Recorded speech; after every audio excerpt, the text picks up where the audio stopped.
गुर्दे और मसाने की जो पथरी है, ये गुर्दे से लेकर मसाने और पेशाब की नाली में कहीं पे भी ज़ाहिर हो सकती है। इसकी सबसे आम वजह जो है, इसमें पानी की कमी है। सोडियम नमक की ज़्यादती, मसाने की दर्द, पेशाब की नाली के अंदर से खून आना या माइक्रोस्कोपिकली पेशाब के टेस्ट के अंदर खून का ज़ाहिर होना, ये शो कर सकता है कि पेशेंट को पथरी का मसला है। 50-70% चांसेस होते हैं कि पथरी पानी का ज़्यादा पीने से निकल भी जाएगी। उर्दू पॉइंट की वीडियोस देखने के लिए हमारा चैनल सब्सक्राइब कीजिए और बेल के आइकन पर क्लिक कीजिए ताकि आप हमारी तमाम आने वाली वीडियोस से बाखबर रह सकें। बिस्मिल्लाहिर्रहमानिर्रहीम। मेरा नाम डॉक्टर अतर महमूद है। मैं assistant professor urology services hospital Lahore काम कर रहा हूँ। मेरी स्पेशलिटी गुर्दे मसाने की सर्जरी से रिलेटेड तमाम बीमारियों की है। आज उर्दू पॉइंट की इस वीडियो में जो इंपॉर्टेंट मौजू के बारे में मैं बताना चाहूँगा वो गुर्दे मसाने की पथरी है।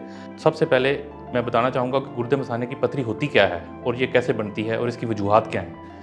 जो गुर्दे और मसाने की जो पथरी है, ये गुर्दे से लेकर मसाने और पेशाब की नाली में कहीं पे भी ज़ाहिर हो सकती है।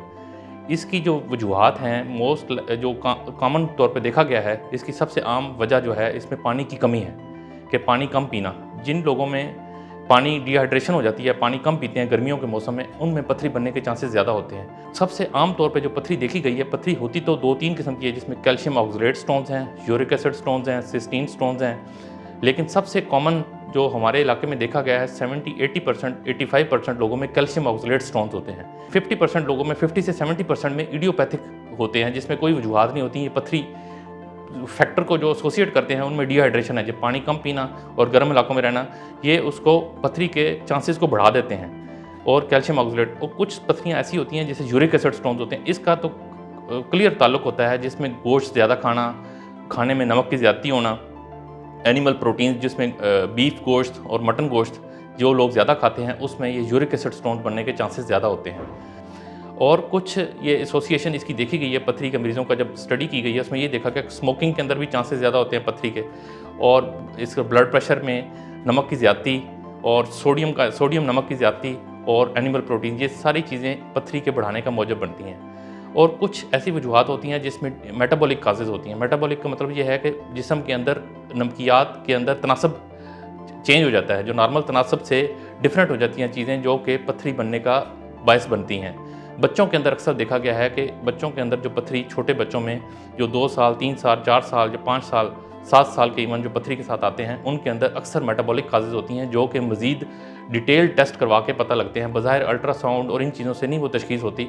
उनके अंदर डिटेल से जब टेस्ट करवाए जाते हैं, तब उनको पता लगता है कि फ़लाना मेटाबॉलिक काज़ है, उसका ये इलाज है, या उसके बारे में ये इस वजह से पथरी का बायस बन जाते हैं। और कुछ पथरियाँ उन लोगों में ज़्यादा बनती हैं, फीमेल्स के अंदर, औरतों के अंदर, जो कि 18 से 20 साल की उम्र के बाद जिनको इन्फेक्शन बार-बार होती रहती है। वो वक्ती तौर पे तो इन्फेक्शन दवाइयों से ठीक हो जाती है, एंटीबायोटिक से, लेकिन कई बार वो अनडायग्नोज रहती है और वो बार-बार इन्फेक्शन 15 साल, 20 साल तक बार-बार हर साल रह के, तो वो 15-20 साल बाद वो पथरियों का बायस बन जाती है, जिसमें ट्रिपल फॉस्फेट स्टोन जिनको कहते हैं, इन्फेक्शियस स्टोन, जो कि इन्फेक्शंस की वजह से बार-बार बाद में स्टोन के तौर पे ज़ाहिर हो जाते हैं। अब मैं ये बताना चाहूँगा कि स्टोन पथरी की अलामात क्या हैं और ये कैसे पता लगता है कि मरीज़ के अंदर पथरी है कि नहीं। अक्सर औक़ात तो पथरी ज़ाहिर हो जाती है गुर्दे की दर्द से। गुर्दे की दर्द जो होती है कमर के साइड पे, जो कि पसलियों से नीचे और हिप बोन से ऊपर वाला जो एरिया होता है, इसमें बैक साइड पे जो दर्द होती है, जिस साइड की पथरी होगी उस साइड की दर्द होगी। अगर दाएं साइड की पथरी है तो दाएं साइड में दर्द होगी, वो यूजुअली आगे तक ट्रांसफ़र होती है दर्द, या बाएं साइड की पथरी होगी तो बाएं साइड की दर्द होगी। अक्सर औक़ात तो गुर्दे की दर्द शदीद होती है, जिसमें मरीज़ को दवाइयों से, जो पैराडाल, पैरासिटामॉल, अगर दर्द की कोई दवाई लें उससे भी फ़र्क नहीं पड़ता, फिर उसको जाके एमरजेंसी से इंजेक्शन लगवाना पड़ता है। इस सूरत में तो ये गुर्दे की दर्द क्लियरली ये शो करती है कि ये पथरी की वजह से है। और कुछ पेशेंट्स ऐसे होते हैं जिनमें हल्की-हल्की दर्द होती रहती है, जो कि बज़ाहिर ऐसे लगता है कि मस्कुलर पेन है, मरीज़ दर्द की दवाई लेके अपने आप को रिलैक्स महसूस करता है, लेकिन जब वो 2-3 महीने बाद दोबारा जाके अल्ट्रासाउंड करवाते हैं तो पता लगता है जी गुर्दे की पथरी है। कुछ पेशेंट ऐसे होते हैं जिनमें पेशाब की नाली के अंदर से खून आना शुरू हो जाता है, जो कि इन्फेक्शन की वजह से, पथरी अंदर पड़ी होती है, वो बार-बार इन्फेक्शन का बायस बनती है। इन्फेक्शन की वजह से पेशाब के अंदर खून आना शुरू हो जाता है, जो कि बज़ाहिर कभी बाहर नज़र नहीं आता। जो यूरिन का रंग बज़ाहिर कभी पीला ही होता है, लेकिन उसका अगर माइक्रोस्कोपिक टेस्ट करवाया जाए तो फिर पता लगता है कि उसके ब्लड के ज़र्रात भी निकल रहे हैं, जो कि पथरी की वजह से इन्फेक्शन होती है, और इन्फेक्शन की वजह से खून पेशाब में आता है, तो उस वजह से वो ज़ाहिर हो जाता है। तो ये इसकी तो कहने का मकसद ये है कि गुर्दे की दर्द, गुर्दे मसाने की दर्द, पेशाब की नाली के अंदर से खून आना या माइक्रोस्कोपिकली पेशाब के टेस्ट के अंदर खून का ज़ाहिर होना, ये शो कर सकता है कि पेशेंट को पथरी का मसला है। तो ये जो कॉमन वजूहात हैं, जो कॉमन ये सिम्टम्स हैं, जो मैंने अलामात बताई हैं, ये पथरी की हैं। अब इसके बाद इनको तशख़ीस कैसे करना चाहिए? इसको लिए सबसे पहले मुस्तनद डॉक्टर को जाकर चेक करवाना चाहिए, ताकि वो उसकी कंप्लीट हिस्ट्री ले, उसमें चेक करे कि इसको पहले कोई पथरी का मसला तो नहीं रहा, कोई इसकी फैमिली हिस्ट्री तो नहीं है, पहले कोई घर में पथरी का मसला तो नहीं रहा, कोई बहन भाइयों में, वालदैन में कोई पथरी की वजह से गुर्दे की पथरी के मसाइल तो नहीं रहे।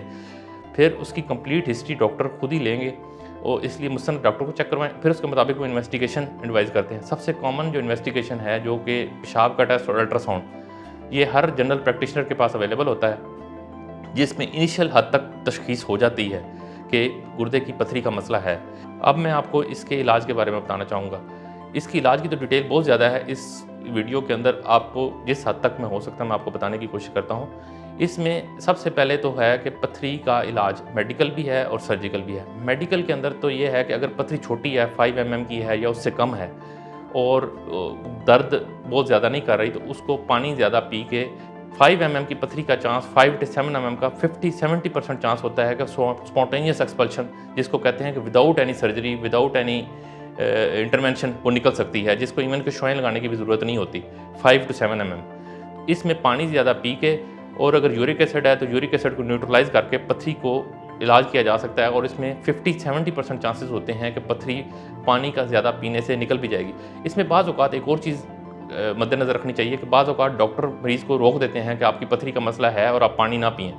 तो उसमें ये बात काबिल ज़िक्र है कि इसमें अगर पथरी गुर्दे की नाली में है और गुर्दा पीछे से फूला हुआ है, जिसको कहते हैं हाइड्रोनेफ्रोसिस, उस कंडीशन में तो पानी अगर ज़्यादा पिएंगे तो दर्द ज़्यादा होगी।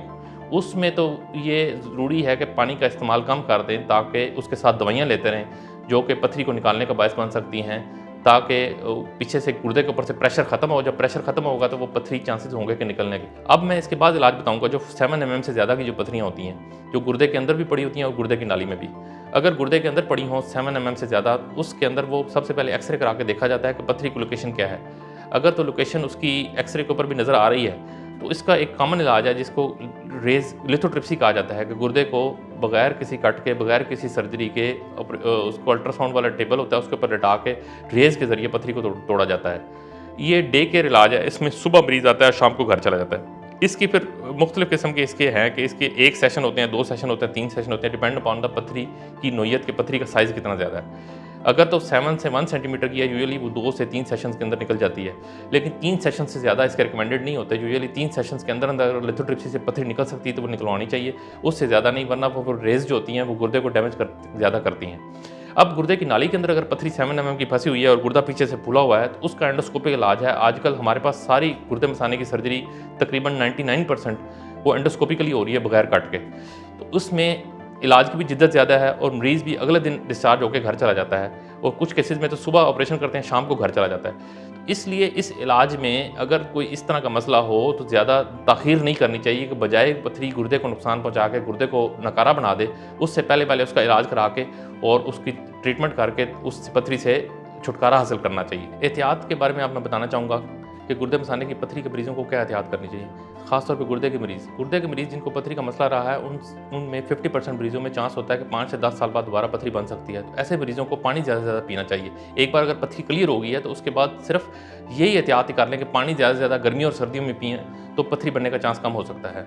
और इसके अलावा ज़्यादा नमक का इस्तेमाल कम कर लें, और एनिमल प्रोटीन जिसमें बीफ और मटन है उसको इत्तेदाल में इस्तेमाल करें। ये मैं नहीं कहता कि बिल्कुल बंद कर दें, इत्तेदाल के साथ इस्तेमाल करें तो आपको पथरी बनने के चांसेस कम से कम हो सकते हैं। शुक्रिया जी।